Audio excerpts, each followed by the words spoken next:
Pas waktu dia lagi duduk doa tadi itu tiba-tiba dia ini didatengin oleh seseorang. Ini yang datang ini benar-benar orang, tapi sosok yang mendatangi Mila ini wujudnya itu laki-laki. Dia pakai jubah warnanya putih semua. Wajah mereka semua itu cantik-cantik. Terus sosok wanita-wanita itu atau perempuan-perempuan itu mandi. Ya, ini yang nggak masuk akal, ada perempuan dengan busana yang seperti itu mandi di tengah dinginnya malam gunung. Semua anggota rombongan ini langsung turun. Dan karena sepanjang jalur turun itu kabutnya ini makin tebal dan menghalangi pandangan, yang membuat frustasi adalah jalur setapak yang baru mereka lewati pas mereka naik itu bentuknya beda lagi.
Bismillahirrahmanirrahim. Assalamualaikum warahmatullahi wabarakatuh. Sobat Kembara Sunyi dimanapun teman-teman berada.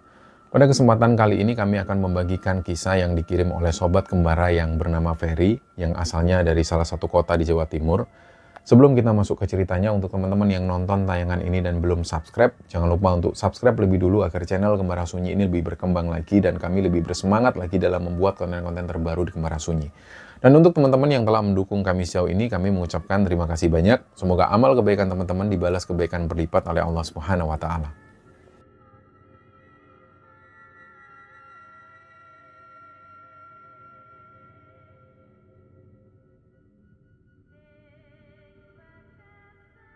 Jadi pas weekend, mereka semua memutuskan untuk berangkat bareng-bareng. Singkatnya, hari yang ditunggu-tunggu ini pun tiba. Nah, perjalanan hari itu benar-benar santai banget. Nggak ada firasat aneh, nggak ada kejadian janggal apapun. Perjalanan juga mulus sampai akhirnya mereka ini benar-benar tiba di area parkiran di lereng Welirang. Di sana itu tenang, benar-benar jauh dari hiruk-pikuk suasana kota.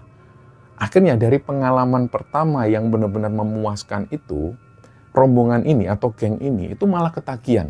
Dan mereka jadi sering banget bolak-balik ke Putuk Puyang. Dan setiap kali mereka datang ngecamp atau ngopi di sana istilahnya, alhamdulillah hampir nggak pernah sekalipun mereka ngelihat kejadian aneh. Semua pendakian yang mereka lakukan itu berjalan normal tanpa gangguan. Inilah kenapa mereka jadi sering ke sana, karena mereka senang banget. Semuanya aman. Nah, sampai pada akhirnya di satu malam, mereka ini memutuskan untuk berangkat lagi ke Putuk Puyang. Tapi formasi pendakian ini itu sedikit berbeda dari biasanya. Mas Kiki yang posisinya persis di belakang Ferry, refleks dia langsung nanya, "Kenapa, Fer?" Ya Mas Ferry jawab, "Itu ada orang duduk di situ." Mas Kiki otomatis langsung mengarahkan senternya juga. Dan pas disorot pakai lampu senternya Mas Kiki, Ferry juga ngeliat, nggak ada apa-apa. Orang ini sudah nggak ada lagi. Pas mereka lagi berhenti rehat di salah satu titik tanjakan, itu tiba-tiba ada suara. Gruk, gruk, gruk, gruk. Pokoknya semacam itu suaranya, terus Mas Ferry ini langsung dongak. Karena suaranya memang dari atas. Dia langsung dongak dan ngarahin sorot lampu headlampnya ke atas pohon. Mila ini kebetulan posisi duduknya itu nggak terlalu jauh dari tempat Ferry tadi duduk. Dan pas waktu Ferry ngeliat kondisi Mila ini aneh. Mila itu kelihatan gelisah banget, dia kayak orang yang lagi sesak nafas parah. Jadi kayak nafas itu nggak bisa, mulutnya juga kebuka dan gesturnya ini kayak orang yang mau ngomong sesuatu tapi nggak bisa. Terus sebelah tangannya ini tiba-tiba nunjuk ke area makam Sunan Pangkat. Nah, ketika ngelihat gelagat aneh Mila ini, disitulah insting Mas Ferry itu tiba-tiba langsung tercetus. Masalahnya di sekitar tempat mereka duduk itu banyak banget berserakan batu-batu. Jadi yang ada di pikiran Mas Ferry, kalau sampai Mila ini tiba-tiba tumbang dan jatuh ke belakang, kepalanya bisa kebentur batu. Dan akibatnya nanti bisa fatal. Jadi disitulah Ferry langsung nyenggol Johan yang ada di sebelahnya. Dia nyuruh Johan supaya agak geser ke belakang Mila, supaya nantinya kalau Mila ini jatuh, dia bisa nahan Mila. Dan benar, cuma selang beberapa detik setelah Ferry nyuruh Johan itu, Mila ini tumbang. Dia jatuh, badannya limbung dan langsung pingsan di situ. Jadi suasana makam yang tadinya ini kusuk langsung berubah jadi panik. Orang-orang yang lagi ziarah itu nengok dan ngeliatin ke arah rombongan mereka, terutama ngeliat ke arah Mila. Teman-temannya yang cewek itu langsung mendekat dan coba untuk menyadarkan Mila. Nah terus beberapa saat kemudian, alhamdulillah Mila ini berhasil sadar lagi. Setelah dia dikasih minum dan dirasa kondisinya sudah agak tenang, barulah teman-temannya ini berani nanya ke Mila. Mereka penasaran sebenarnya, tadi di dalam makam itu kamu ngapain Mil? Kok tiba-tiba kamu jatuh? Terus kata Mas Ferry kamu sempat sesak nafas. Mila bilang, pas waktu dia lagi duduk doa tadi itu tiba-tiba dia ini didatengin oleh seseorang. Ini yang datang ini benar-benar orang, tapi sosok yang mendatangi Mila ini wujudnya itu laki-laki. Dia pakai jubah warnanya putih semua. Dan yang membuat Mila ini pingsan, karena bagian wajah dari laki-laki ini itu kayak memancarkan cahaya. Cahayanya silau banget. Saking terangnya cahaya itu sampai-sampai Mila ini nggak kuat ngelihat wajah sosok misterius itu. Dan nggak cuma menampakkan diri, sosok yang pakai jubah putih itu juga ngomong langsung ke dalam batin Mila. Jadi Mila kayak diajak berdialog dan sosok ini tuh kayak ngasih peringatan. Dia bilang bahwa makam ini itu sama sekali bukan tempat yang diperuntukkan untuk minta-minta. Makam ini bukan tempat untuk manusia minta dinaikkan pangkatnya. Bahkan ini bukan juga tempat untuk nyari pesugihan atau minta kekayaan duniawi. Tempat ini ditegaskan oleh beliau hanya khusus untuk sarana mendoakan orang-orang yang sudah meninggal. Terus sosok tersebut itu ngomong ke Mila, kalau di area Putuk Puyang itu batas antara makhluk gaib yang baik dan juga makhluk yang buruk itu jaraknya tipis. Jadi kamu nggak akan pernah tahu kamu akan ketemu dengan makhluk halus yang baik atau yang buruk. Dan orang-orang yang serakah, yang nekat datang ke sana dengan niat jelek untuk minta kekayaan atau sesuatu, ini pada akhirnya biasanya memang akan dikabulkan. Tapi yang datang mengabulkan permintaan itu sama sekali bukanlah sosok yang baik. Tapi justru yang mendatangi mereka ini adalah sosok dari golongan jin yang jahat. Jin-jin yang tugas utamanya itu adalah memang sengaja menyesatkan dan menjauhkan manusia dari perlindungan Tuhan. Nah setelah mendengar Mila menceritakan runtutan pesan itu, suasana di rombongan itu langsung beda. Yang tadinya kelihatan santai dan senang-senang, ini akhirnya berubah jadi tegang. Dan mereka beberapa juga ketakutan. Dan dari rentetan kejadian malam itu mulai dari sosok yang kelihatan di tangga, terus Mas Ferry sempat ngelihat pohon yang bergoyang tapi nggak ada wujudnya, dan sampai Mila yang pingsan itu sebenarnya sudah ada tanda yang sangat jelas. Setelah insiden di makam itu, beberapa dari rombongan perempuan ini justru malah mau melanjutkan perjalanan naik. Mereka ingin ke puncak, mereka niat mendaki lebih atas menuju ke arah Putuk Puyang. Nah, sebagian kecil rombongan itu memilih tinggal dan nunggu di bawah. Dan yang tinggal di area musola ini cuma 2 orang, yaitu Mas Ferry dan Mas Johan. Dan sisa anggota rombongan lain ini naik ke atas. Ferry dan Johan itu tinggal di dalam bangunan musola, mereka jaga bareng-bareng teman-temannya yang lain. Tapi meskipun Ferry nggak ikut rombongan yang naik, dalam batinnya dia sendiri sebenarnya sudah merasakan ada hawa yang nggak nyaman. Tapi dia simpan sendiri. Selain karena dia masih kepikiran sama omongan Mila setelah dia pingsan tadi itu, memang waktu itu suhu udara malam itu memang kerasa beda dan gak lazim. Jadi yang dirasakan oleh Mas Ferry, ini dinginnya itu bukan cuma sekedar dingin suhu cuaca biasa, tapi dinginnya itu dingin yang magis. Sampai benar-benar nusuk tulang. Nah sampai-sampai Ferry merasa daun telinganya itu sakit kesemutan akibat dingin ini. Terus beberapa jam kemudian setelah rombongan ini naik ke atas semua, Ferry dan Johan itu dia tiduran. Nah pas lagi tiduran itu dia mendengar ada sesuatu dari kejauhan. Ada suara.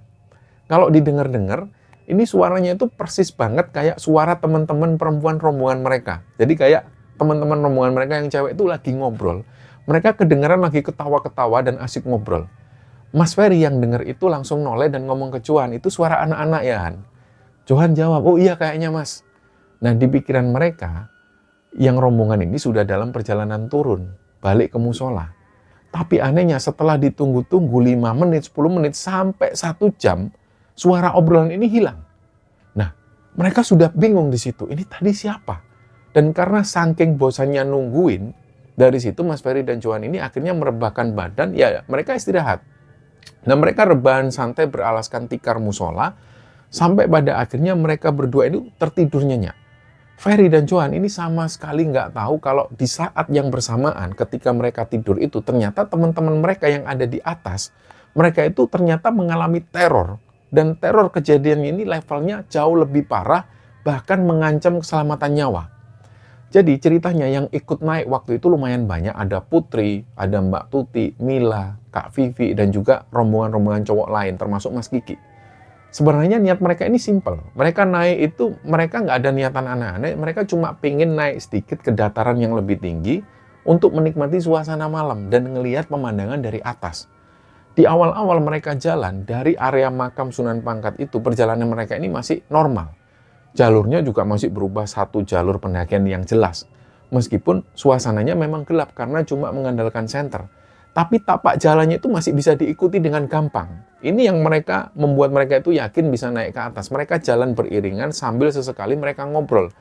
Dan mereka karena sudah sering ke sana berkali-kali, jadi mereka nggak ada gamang sama sekali. Nah, semakin mereka jalan naik ke atas, mereka ini mulai merasa kalau kondisi jalur pendakian ini kok mulai berubah. Perubahan pertama yang paling ketara itu ada di kondisi cuaca. Jadi kabut khas pegunungan itu mulai turun. Ini wajar. Dan turunnya kabut itu awalnya pelan, tipis. Tapi makin lama mereka jalan, ini kabutnya kok makin tebal. Saking tebalnya kabut malam itu, jarak pandang mereka itu benar-benar terbatas. Cahaya dari senter yang mereka bawa itu nggak sanggup lagi menembus kabut. Cahayanya mentok cuma bisa menerangin jarak beberapa meter ke arah depan. Nah, di posisi jalan yang seperti itu, ini mereka mulai kebingungan. Karena jalurnya mulai berbeda. Tiba-tiba di depan mereka, ini ada percabangan jalan yang seingat mereka sebelumnya, ini nggak pernah ada percabangan ini, nggak pernah ada di situ. Bahkan ada lajur tanah yang kelihatannya itu kayak lajur yang baru saja dibikin. Nah, tapi karena mereka semua ini mikirnya masih berada di area dan juga di kawasan yang sama, ya mereka milih untuk tetap lanjut jalan, rabas kabut itu, sampai pada akhirnya mereka ini masuk ke satu tempat yang lumayan asing. Jadi tempat yang baru saja mereka masuki ini, lokasinya itu mirip kayak area pemandian alam. Di situ ada semacam sumber mata air yang airnya itu turun dari tebing atas. Airnya itu memang alirannya itu pelan. Terus persis di bawah pancuran air itu ada cerukan yang membentuk kayak kolam kecil. Kalau dibandingkan sama jalur setapak yang ketutup pepohonan tadi, lokasi pemandian ini itu bentuknya agak lebih terbuka. Nah, rombongan ini itu akhirnya memutuskan untuk berhenti sebentar di area pemandian itu. Mereka ya di situ ngatur nafas sambil mengamati keadaan di sekitar.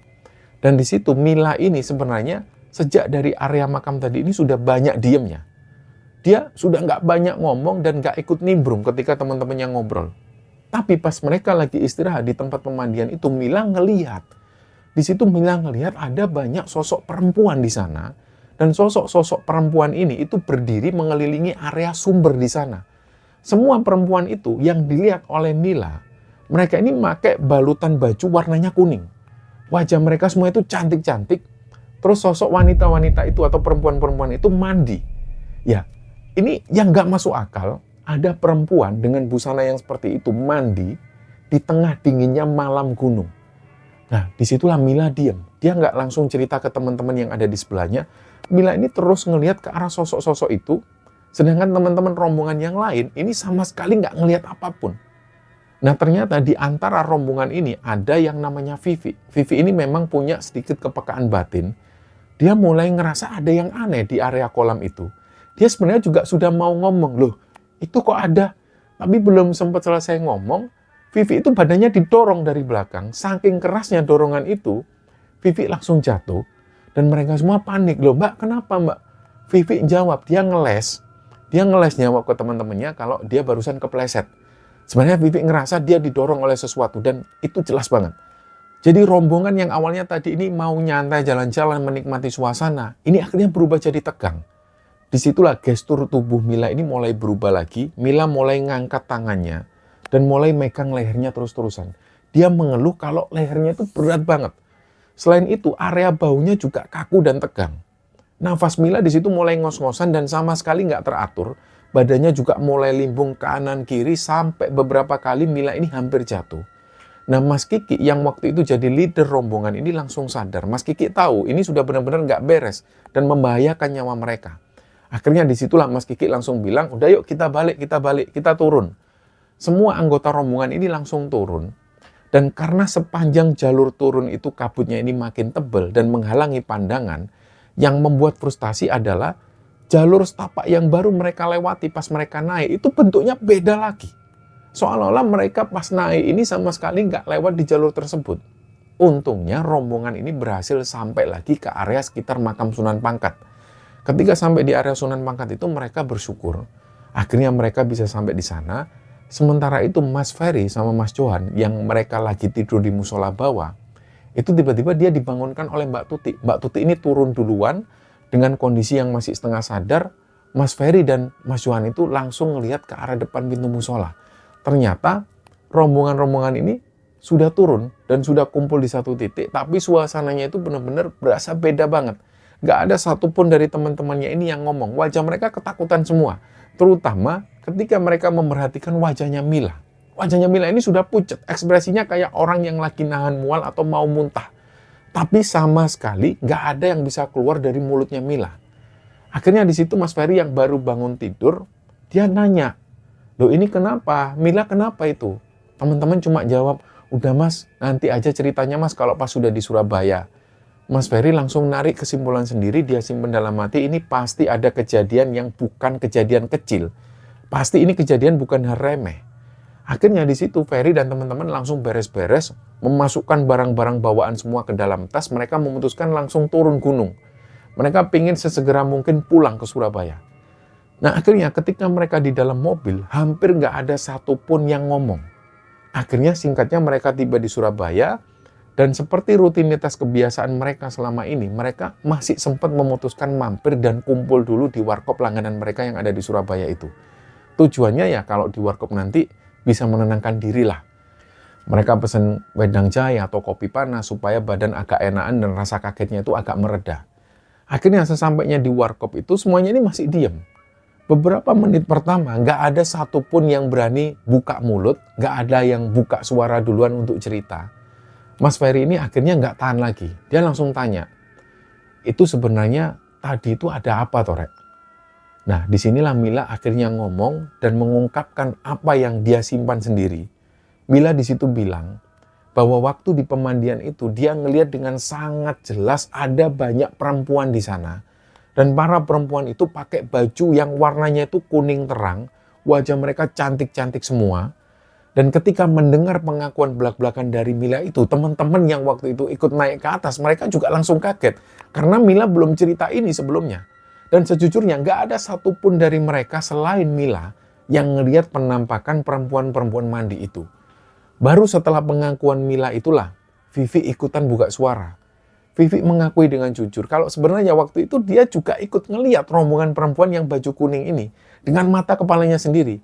Dan Vivi juga menambahkan, kalau pas saat itu dia ini sempat ngasih tahu, dia mau ngasih tahu dan mau ngasih peringatan ke teman-teman yang lain. Tapi dia sudah keburu didorong oleh sesuatu yang nggak kelihatan sampai dia jatuh itu. Akhirnya dari serangkaian pengakuan yang saling nyambung itulah, mereka semua akhirnya sadar bahwa rentetan kejadian di Putuk Puyang ini sama sekali bukan kebetulan. Memang ada entitas nyata yang menargetkan mereka. Terus tiba-tiba, di tengah suasana yang tegang di warkop itu, Mila ini berubah.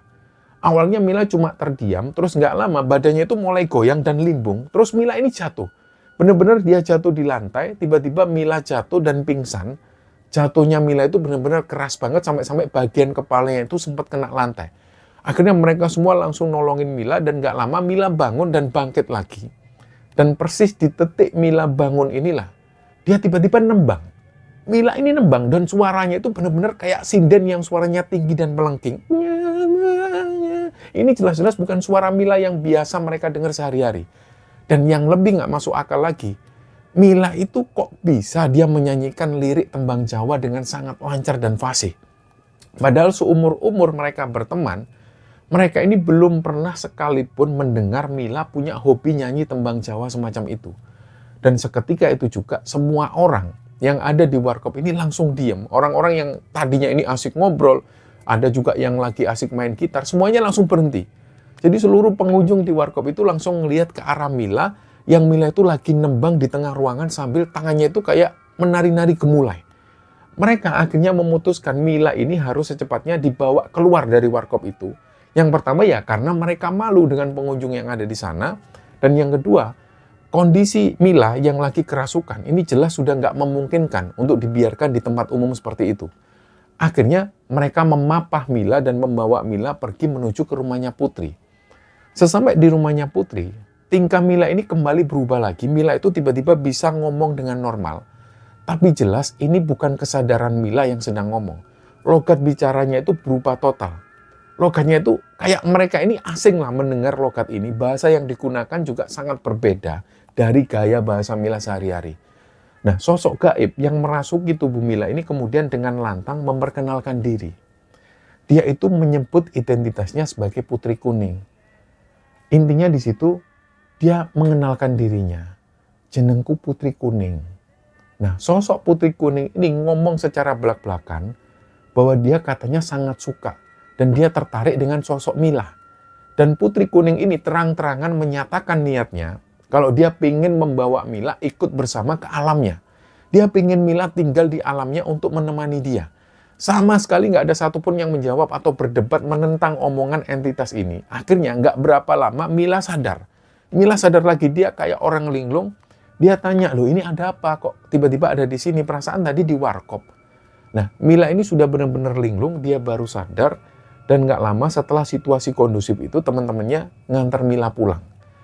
Nah, keesokan harinya rombongan ini kumpul lagi di warkop langganan mereka. Mereka mencoba normal dan mencoba untuk baik-baik saja. Dan awalnya memang semua itu kelihatan normal. Mila datang ke warkop juga. Dia duduk di situ bareng teman-temannya yang ngobrol seperti biasa. Dia juga ikut ngobrol santai sama teman-temannya, terus tiba-tiba tangannya Mila itu merogoh ke tasnya. Dia ngerogoh tas dan ngambil sesuatu. Ternyata Mila ini ngambil beberapa helai bunga. Lebih tepatnya yang diambil Mila ini adalah bunga kantil. Mila ngambil satu kuncup bunga kantil itu sambil dimakan dengan santai, kayak dia nyemil. Jadi Mila makan kembang kantil itu kayak orang yang lagi makan cemilan, santai banget. Mas Ferry yang heran, dia tanya ke Mila, "Loh Mil, kamu kok tumben nyemil kayak gitu, emang rasanya gimana?"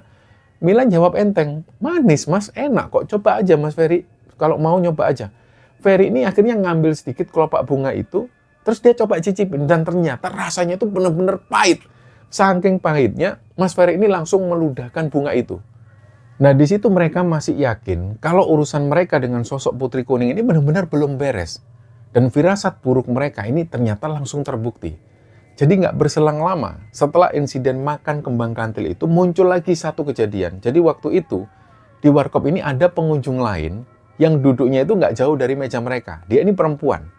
Tiba-tiba Mila itu dengan beraninya menegur pengunjung perempuan ini. Mila itu sambil makan kembang kantil nyeletuk dengan nada yang sinis, "Mbak, mbak." Terus si perempuan ini noleh, "Mbak, kamu pakai susu ya?" Nah, perempuan yang dituduh ini tersinggung, dia langsung marah lah. Suasana warkop itu langsung mendadak mulai nggak enak. Jadi pengunjung-pengunjung itu sempat ngeliatin semua. Mila yang di sini sudah sepenuhnya di luar kendali, ini malah semakin menjadi-jadi, dan dia malah melanjutkan cibirannya. Mila mencemooh dengan suara yang keras. "Ih, sumpah mbak, welek kuntilanak di susukmu itu mbak. Nggak cantik sama sekali." Nah, si perempuan ini yang dituduh Mila pakai susu itu, dia langsung marah. Dia bahkan sudah hampir aja mau maju memberontak menyerang Mila secara langsung.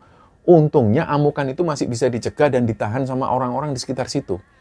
Nah, di tengah-tengah keributan dan amarah yang meledak-ledak itu, tiba-tiba dari mulut perempuan yang dituduh Mila pakai susu itu, dia ngomong sesuatu. Intinya si perempuan ini teriak-teriak, "Aku juga nggak takut sama peletik kuning yang ada di belakangmu itu. Nggak takut aku." Nah, disinilah Mas Ferry, Kiki, Putri, dan teman-teman semua itu langsung paham. Karena dari penglihatan perempuan yang katanya pakai susu itu, yang katanya juga punya backingan gaib ini terkonfirmasi bahwa sosok yang selama ini nempel dan ngikutin Mila memang masih menampakkan diri, dan itu peletik kuning ini atau Putri Kuning itu. Sosok makhluk gaib itu belum pergi kemana-mana, dia masih ada nempel dalam tubuh Mila. Dan yang lebih mengkhawatirkan lagi, kekuatannya itu malah semakin kuat dan kayak menguasai tubuh Mila, bahkan sempat mengendalikan Mila. Nah, rombongan ini akhirnya sadar. Kalau masalah gaib ini sudah sangat terlampau serius dan mustahil bakal bisa mereka tangani sendiri pakai nalar manusia biasa. Mereka butuh seorang yang ahli. Mereka harus segera cari bantuan tenaga spiritual untuk menyelamatkan Mira dari sosok putri kuning ini. Akhirnya beberapa hari setelahnya itu rombongan ini mulai jarang kumpul-kumpul buat nongkrong lagi. Mereka ini jadi jarang kumpul bukan karena mereka sudah saling musuhan atau nggak mau temenan lagi. Tapi alasannya itu lebih kepada arah pikiran mereka semua itu benar-benar masih terbebani. Dan mereka kepikiran terus sama rentetan kejadian horor kemarin. Apalagi kalau mengingat nasibnya Mila. Mereka semua itu sangat kepikiran terutama soal keselamatan fisiknya Mila. Nah, karena dari rentetan bukti yang ada, jelas banget kalau apa yang lagi dialami Mila ini sama sekali belum selesai. Sosok putri kuning atau peletik kuning ini terbukti masih menguasai badannya Mila. Nah, akhirnya ketika melihat kondisi sahabatnya atau melihat kondisi Mila yang semakin memprihatinkan ini, Mbak Winda, Tuti, sama Putri ini berunding. Jadi Mila ini harus secepatnya dibawa ke orang yang benar-benar ngerti dan minimal bisa membantu melepaskan sosok entitas gaib itu. Dan dari hasil diskusi itu mereka bertiga sepakat Mila ini bakal dibawa ke rumahnya Mbak Vivi. Karena Mbak Vivi ini memang punya kemampuan khusus. Dan Mbak Vivi sendiri yang menawarkan hal tersebut. Nah, lokasi rumah Mbak Vivi ini ada di daerah Sidoarjo. Singkatnya, dibawalah ke sana dan sesampainya di rumah Mbak Vivi itu kondisi Mila ini sudah benar-benar kelihatan gak stabil sama sekali. Kesadaran Mila itu kayak sengaja ditarik keluar masuk. Kadang dia itu bisa sadar, dia bisa ngenalin teman-temannya. Tapi beberapa detik kemudian, dia cuma bisa diem. Terus kadang juga tiba-tiba emosinya itu meledak-ledak kayak orang yang marah tanpa alasan yang jelas. Tapi cara pengobatan Mbak Vivi ini lumayan unik, teman-teman. Di awal-awal Mbak Vivi itu nggak langsung main kekerasan. Dia nggak bertindak atau nggak membentak sosok gaib yang ada di tubuh Mila itu. Mbak Vivi ini justru lebih memilih pendekatan halus untuk ngajak ngobrol Mila. Beliau lebih banyak ngomong pelan-pelan langsung ke arah kesadaran Mila yang tersisa. Jadi Mbak Vivi nyoba ngasih wejangan begini ke Mila. Mil, kamu harus tahu ya, manusia itu derajatnya lebih tinggi dari mereka. Kamu jangan mau dikalahkan, Mil. Intinya di tahap ini Mbak Vivi itu lagi berusaha keras untuk masuk ke dalam pikiran dan juga alam bawah sadar Mila. Beliau itu ngasih sugesti positif bertubi-tubi tanpa henti. Dan Mbak Vivi ini pengen supaya Mila punya keberanian. Supaya Mila ini mau memberontak melawan sosok putri kuning dari dalam batinnya sendiri. Karena menurut Mbak Vivi, sekuat apapun orang nolong, kalau dari kemauan Mila sendiri, korbannya sudah pasrah dan gak mau melawan sosok yang masuk dalam dirinya, sosok jahat ini gak akan pernah bisa lepas dari raganya. Nah, tentu proses pembersihan batin ini nggak segampang membalikkan telapak tangan. Prosesnya itu nggak bisa sekali. Jadi karena tarik ulur energinya ini masih benar-benar alot. Beberapa kali Mila itu sempat sadar dan dia nangis. Dia itu nahan sakit sebenarnya. Terus tiba-tiba kesadarannya kembali hilang, diambil alih lagi sama sosok putri kuning ini. Nggak lama sadar lagi. Terus nggak lama berubah lagi wujudnya. Dan kejadian ini benar-benar kayak orang yang lagi main tarik-menarik energi jiwa. Nah, salah satu teman mereka yang namanya Putri, yang dari tadi ini sebenarnya dia cuma duduk ngeliatin Mila yang lagi diobati itu, tiba-tiba kelakuan Putri ini ikut berubah, badannya ikut berubah-ubah. Awalnya Putri cuma duduk, terus tatapan matanya ini berubah kosong, dan gak lama Putri ikut kerasukan. Tapi menurut penerawangan mata batin dari Mbak Vivi, entitas gaib yang masuk ke badan Putri ini ternyata beda jalur dari yang menyerang Mila. Ini sama sekali bukan sosok jahat sebangsa putri kuning yang asalnya dari Putuk Puyang tadi. Kata Mbak Vivi, sosok yang baru saja merasuki raga Putri itu katanya adalah sosok dari leluhurnya Putri sendiri. Dan seketika itu juga suasana ruangan ini berubah mistis. Di titik itulah Putri yang dirasuki oleh leluhurnya dan juga Mila yang dirasuki kuat oleh sosok putri kuning ini sempat berhadapan-hadapan. Dan di luar nalar manusia, kedua raga itu saling berbicara dan saling beradu argumen panjang. Tapi bahasa komunikasi yang mereka pakai itu benar-benar aneh dan nggak bisa difahami oleh orang-orang biasa di situ. Nah, kalimat yang mereka lontarkan itu bukan bahasa Indonesia biasa dan bukan juga bahasa Jawa biasa yang biasa dipakai sehari-hari, bukan. Bahasa Jawanya itu bahasa khusus kayak bahasa Jawa Kawi atau bahasa Jawa kuno. Jadi mereka berdua itu lagi berdebat sengit menggunakan bahasa Jawa kuno. Dan percakapannya itu lebih tepatnya perdebatan beda dimensi. Dan ini berlangsung lumayan lama. Nggak ada satupun yang berani bergerak apalagi ikut campur. Mereka cuma bisa melihat kejadian pertarungan itu, dan sementara itu Mbak Vivi ini beliau terus fokus konsentrasi penuh ke arah Mila, dan dia sama sekali nggak terganggu dengan keributan itu. Mbak Vivi ini terus-terusan membisikkan mantra dan sugesti tanpa henti ke arah Mila. Dia intinya terus-terusan ngomong ke Mila, "Mil, kamu jangan mau ya Mil, ini tubuhmu Mil. Kamu yang punya hak atas tubuhmu, jangan mau kamu dikendalikan, jangan kasih, jangan kasih." Nah, kalimat-kalimat afirmasi itu terus diulang-ulang oleh Mbak Vivi, dan di beberapa momen krusial, Mila itu sempat beberapa kali tersentak dan tersadar dari kendali gaibnya. Dia nangis merintih kayak nahan sakit. Di ubun-ubunnya itu yang dia bilang sakit banget. Tapi apesnya, kekuatan Putri Kuning itu memang luar biasa beringas. Beberapa detik setelah Mila nangis, raut wajah Mila berubah lagi. Jadi keras lagi, dia kerasukan lagi. Dan siklus ini terjadi putus nyambung berulang kali, dan total durasi proses ini memakan waktu hampir 2 jam. Mila yang waktu itu mulai dapat suntikan tenaga dari Mbak Vivi, sempat beberapa kali dia melontarkan omongan kasar. Jadi nada bicaranya itu kayak orang yang lagi marah, dan disitulah kesadaran asli Mira ini sudah benar-benar murka. Dan dia terpancing untuk balik menghajar sosok yang berani-berani menjajah tubuhnya selama ini. Puncaknya, di situ Mila berontak dan dia teriak, "Hei, ngaleh, tak jambak kon. Yang artinya di situ, pergi kamu pergi. Tak jambak rambutmu. Di situ Mbak Vivi memahami, ini Mila ini sudah mulai sadar dan dia sudah mulai berani memberontak. Mbak Vivi tetap bersikap santai dan dia tetap berhasil menguasai keadaan batinnya Mila. Sampai pada akhirnya, reaksi perlawanan dari sosok Putri Kuning dalam tubuh Mila ini mulai kendor.